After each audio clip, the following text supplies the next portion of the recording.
Karena sudah menyerah untuk merekrut Jinwo, Pak Baek berencana untuk mempererat silaturahmi dengannya. Namun alangkah terkejutnya dia begitu melihat Sung Jinwo tidak ada di dalam daftar hunter yang akan ikut dalam misi penyerbuan ke Pulau Jeju. Di waktu yang sama, Goto Ryuji terlihat sedang teleponan dengan wakil ketua serikat Draw Sword yang ditinggal di Jepang untuk memberitahunya kalau di Korea ternyata ada hunter yang sangat kuat. Dan keduanya juga langsung shock begitu mengetahui tidak ada nama Sung Jinwo dalam list hunter yang Pak Go kirimkan. Hunter rank S Korea yang telah dikonfirmasi akan ikut dalam misi penyerbuan ke Pulau Jeju hanyalah Choi Jong-in, Ma Dong-wook, Baek Hyun-ho, Cha Hae-in, Lim Tae-gyu, dan Min Byung-gu. Sementara itu di Pulau Jejunya sendiri, para monster semut mulai memakan sesama mereka sendiri karena kurangnya sumber daya makanan. Untuk itu, Sang Ratu Semut ingin melahirkan seekor monster semut terkuat guna memimpin pasukannya keluar dari Pulau Jeju. Demi mewujudkan ambisinya itu, Sang Ratu mengorbankan semut-semut yang lain untuk dimakan oleh monster semut bersayapnya yang baru menetas itu.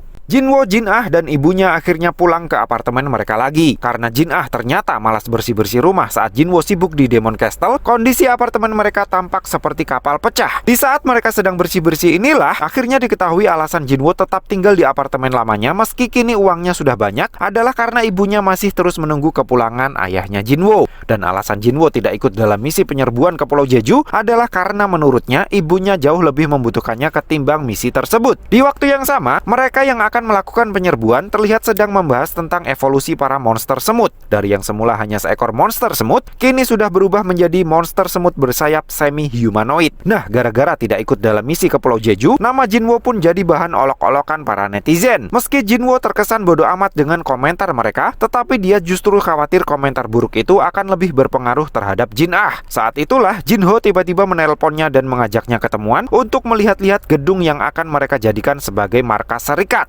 Karena berencana membuat sebuah serikat, Jinho pikir hal pertama yang perlu dia lakukan adalah menemukan sebuah kantor yang layak. Dan kebetulan Jinho menemukannya di lokasi yang tidak begitu jauh dari apartemen tempat Jinwo tinggal. Di momen inilah Jinho memberitahu Jinwo kalau ada orang asing yang mencarinya. Sambil menyerahkan kartu nama yang dia berikan kepada Jinwo, Jinho bilang si orang asing ini hanya akan berada di Korea selama beberapa hari saja. Namun saat Jinwo akan menerimanya, sesuatu yang sepertinya buruk terjadi di lingkungan rumahnya. Dan dalam sekejap mata, Jinwo langsung bertukar tempat dengan prajurit bayangannya yang ada di TKP. Dan tanpa perlu effort yang berarti, Jinwo berhasil mengatasinya dengan baik. Keesokan harinya, misi penyerbuan ke Pulau Jeju akhirnya dimulai. Helikopter yang membawa para hunter terlihat sudah hampir sampai di TKP. Sementara Goto Ryuji terlihat masih merenung, mengingat-ingat momen saat bertarung melawan Jinwo. Ternyata yang membuat Ryuji Goto bercucuran keringat dingin di chapter sebelumnya adalah karena dia merasakan sensasi seperti pasti akan mati di tangan Sung Jinwo.